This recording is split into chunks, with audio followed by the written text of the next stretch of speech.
Smoking kills. புகைப்பிடிப்பது புற்றுநோயை உண்டாக்கும் மற்றும் உயிரை கொல்லும்.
அப்பா, இந்த முறை நீங்க சீக்கிரமா வந்துட்டீங்க.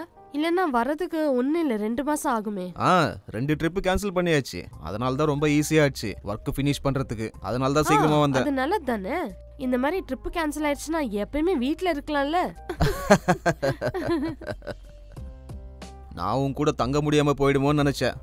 நீங்க நிறைய இடம் நிறைய ஆட்களை பாக்குறீங்க, ஆனா என்னை எங்கேயும் கூட்டிட்டு போக மாட்டேங்கிறீங்க. என் ஃப்ரெண்ட்ஸ் எல்லாம் என்ன சொல்றாங்க தெரியுமா? அப்பா டூர் கம்பெனி வச்சிருக்காரு, அதனாலதான் அவர் எங்க வேணாலும் போறாரு. யாரு சொன்னாங்க அப்படி? அதான் என் ஃப்ரெண்ட்ஸ் தான் சொன்னாங்க. அவங்க கிட்ட சொல்லு, உங்க அப்பா ஒரு நாள் ஒண்ணு நீ நினைச்சு பார்க்காத இடத்துக்கு ரொம்ப தூரம் கூட்டிட்டு போவான்னு. அந்த மாதிரி நாள் என்னைக்கு வரும் சொல்லுங்க? என்னோட கல்யாணத்துக்கு கூட நீங்க வருவீங்களான்னு டவுட்டா தான் இருக்கு. அம்மா அப்பா 2 பேரும் ஒரே மாதிரி தான் இருக்கீங்க. 2 பேரும் ஒன்னாவே இருக்கிறது இல்ல. உன்கிட்ட இதை பத்தி யாராவது பேசினாங்களா? என்ன? யாரும் என்கிட்ட இதை பத்தி பேசினது இல்ல. நீ ஏதோ ஒரு விஷயத்த என்கிட்ட இருந்து மறைக்கிற. அது அப்படிலாம் ஒண்ணும் இல்லப்பா. நான் எதுக்கு உங்ககிட்ட மறைக்கணும்ப்பா? அப்படிலாம் ஒண்ணும் இல்ல. அப்ப அந்த பையனோட பேர் என்ன? பையனா? எந்த பையனை பத்தி பேசுறீங்க?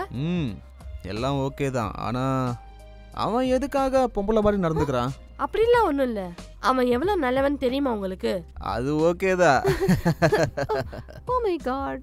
அப்புறம் இப்போ என்னோட சின்ன பொண்ணு ரொம்ப பெருசா வளர்ந்துட்டால. அவன் ரொம்ப நல்லவன்பா. அவன் என்னைக்காவது ஒரு நாள் நான் பார்க்கலாம்ல. அவனை ஒரு நாள் கூட்டிட்டு வா, நான் அவன்கிட்ட பேசணும் என்னை பத்தியும். அவன் எங்க தங்கியிருக்கான்? அதான் பைபாஸ் பக்கத்துல இருக்குல்ல, அங்கதான் கெஸ்ட் ஹவுஸ்ல தங்கியிருக்கான். அவன் என்ன பண்ணிட்டு இருக்கான்? இப்ப அவன் சினிமா எடுக்கிறதுக்காக இன்ஸ்டிடியூட்ல படிச்சிட்டு இருக்கான். ஓ அப்படியா? ஃபிலிம் மேக்கரா? குட். ஹலோ பருண், நீ இப்ப எங்க இருக்க? Tell me madam. இப்பதான் நான் உங்களோட கால் பார்த்தேன். எப்படி இருக்கீங்க? ஏய், உனக்கு விஷயம் தெரியுமா? அப்பா உன்னை பத்தி கேட்டாங்க, உன்னை பார்க்கணும்னு சொல்லிருக்காங்க. எக்ஸலென்ட்.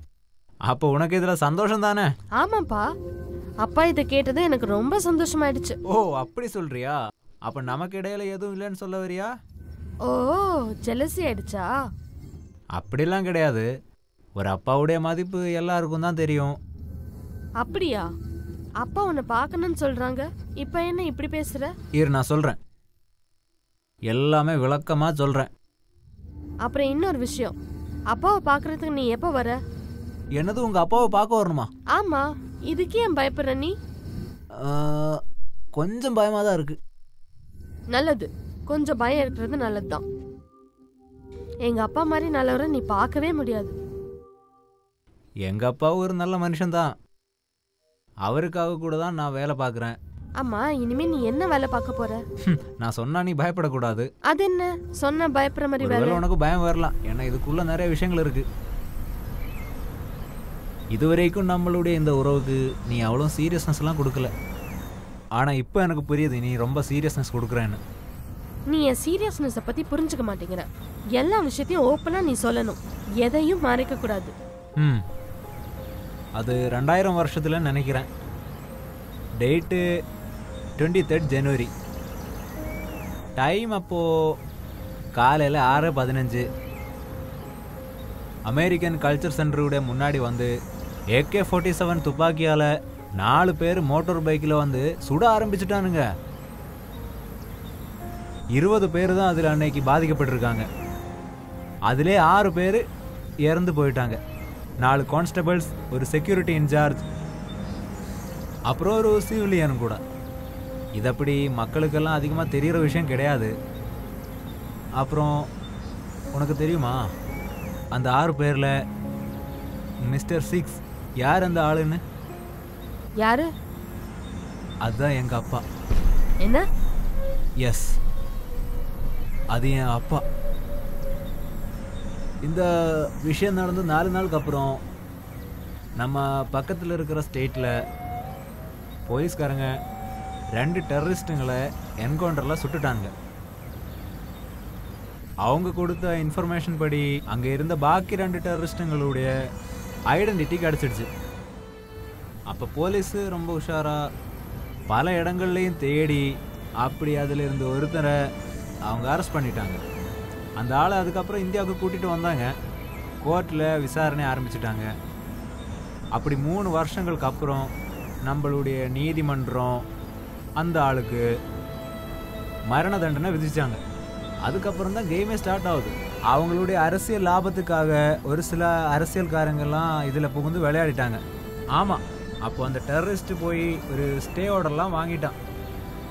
நம்மளுடைய நீதிமன்றம் இரக்கத்தால் ஒரு ஸ்டே கொடுத்துட்டாங்க. கிட்டத்தட்ட ஒரு 10 வருஷத்துக்கிட்ட ஆயிடுச்சு அந்த ஆள் பண்ணது சரியா தப்பான்லாம் தெரியறதுக்காக. நான் என்னத்தை சொல்றது, எப்பயுமே நடக்கிறது தான். எல்லாருமே இதை பத்தி மறந்துட்டாங்க. ஆனா என்னால மறக்க முடியல. நான் மெதுவா அதை பத்தின இன்ஃபர்மேஷன்ஸ் எல்லாம் கலெக்ட் பண்ண ஆரம்பிச்சேன். இந்த சம்பவத்தோட மட்டும் கிடையாது, இந்த உலகம் பூரா இருக்கிற அத்தனை டெரரிஸ்ட்டுங்களுடையும் நிறைய இன்ஃபர்மேஷன்ஸு பொறுமையாக எனக்கு கிடைக்க ஆரம்பிச்சிடுச்சு. அதெல்லாமே நான் ஒரு நாள் கண்டிப்பாக நம்ம மக்கள் பார்க்குறதுக்காக இன்டர்நெட் வழியாவது கண்டிப்பாக வெளியிடுவேன். இவ்வளோலாம் நான் சொன்ன பிறகும் உனக்கு என்ன கல்யாணம் பண்ணணும்னு தோணுதா? என் லைஃபுடைய ஒரு பார்ட் ஆகணும்னு நீ இன்னும் விரும்புறியா? கவலைப்படாத, நான் எப்பயும் உன் கூட இருப்பேன் வாழ்க்கை முழுக்க. வா, நம்ம சீக்கிரமா போலாம். அப்பா நமக்காக காத்துட்டு இருக்காரு. வா. ஓ, எங்க போயிட்டாரு உங்க அப்பா? அவரை காணோமே. அப்பா தானே, இதோ இங்கதான் இருக்காரு. அப்பா. இதோ வராமா. நான் என்ன அப்பா சொன்னேன்னா, வந்துட்டாரு. ஹாய் பருண்.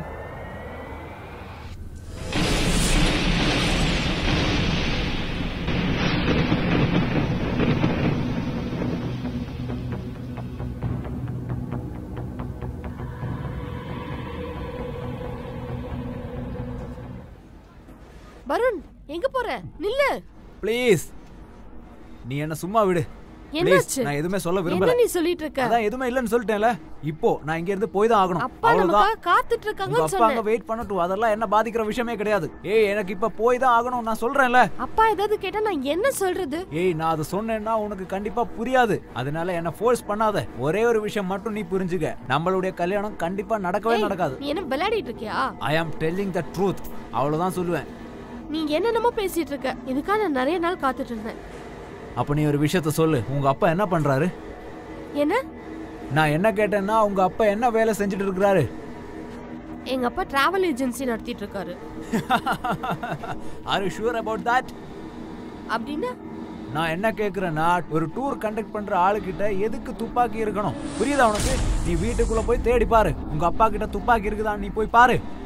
துப்பாக்கி? எஸ், உங்க அப்பாவை பத்தி எனக்கு தெரியற அளவுக்கு இந்த உலகத்துல யாருக்குமே தெரியாது. நான் அதை சொன்னேன்னா நீ அதுக்கப்புறம் அவர் அப்பானே கூப்பிட மாட்டேன். ஏன்னா அந்த ஆள் ஒரு பெரிய கில்லர் தான். என்ன?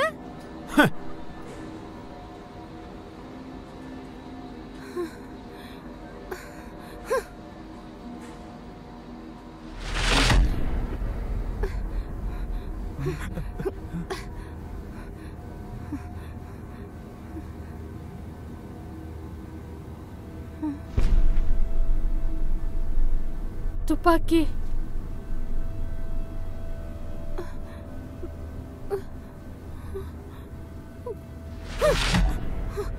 நீங்க என் பக்கத்துலயே வராதீங்க. நான் சொல்றது கொஞ்சம் கேளுமா. நான் என்னன்னு உனக்கு சொல்றேன். சொல்றது கேளுமா.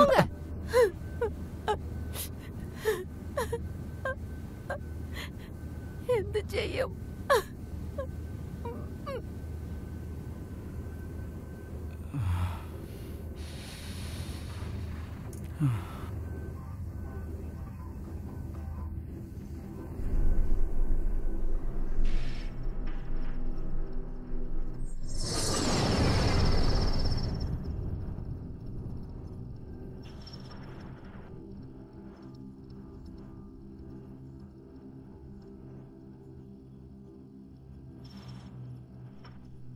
நான் உன்னை ரொம்ப கஷ்டப்படுத்திட்டேன்ல.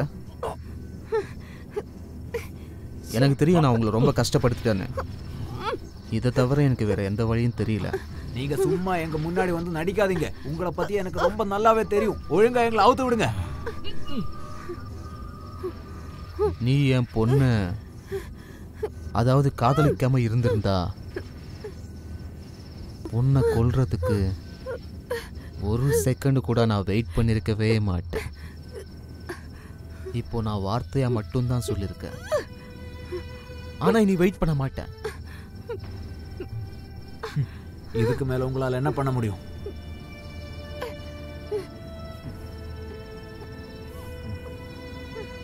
இல்ல, என்னால முடியல.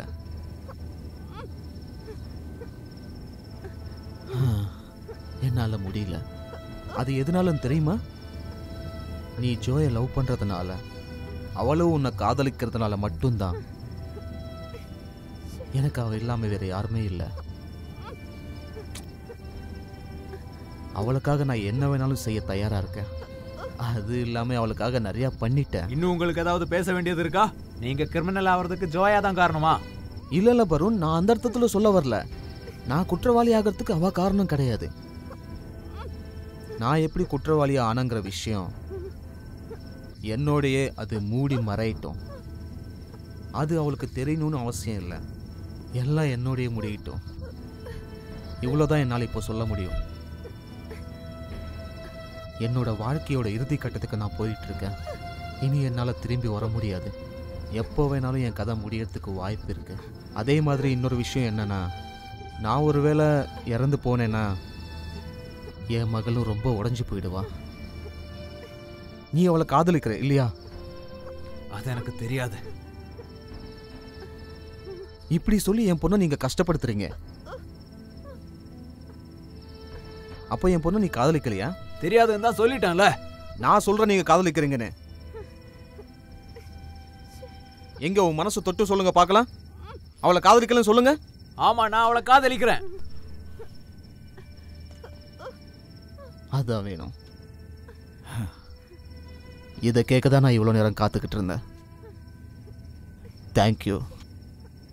இப்போ எனக்கு நம்பிக்கை வந்துச்சு. என் வாழ்க்கை எப்படி போனாலும் என் பொண்ணு சேஃப் ஆயிட்டான்னு. Best of luck my child. நீ நல்லா வாழணும்மா. எல்லாரையும் நல்லபடியாக பார்த்துக்க.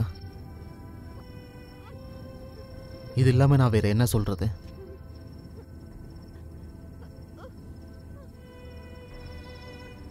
நீ இன்னும் கொஞ்ச நேரம் காத்திருக்கணும். நான் போயிட்டு திரும்பி வரேன். அப்புறம் இன்னொரு விஷயம், உங்க கை கால கட்டி போட்டிருக்கல, அது இழுத்தாலே போதும், அதுவே வந்துடும்.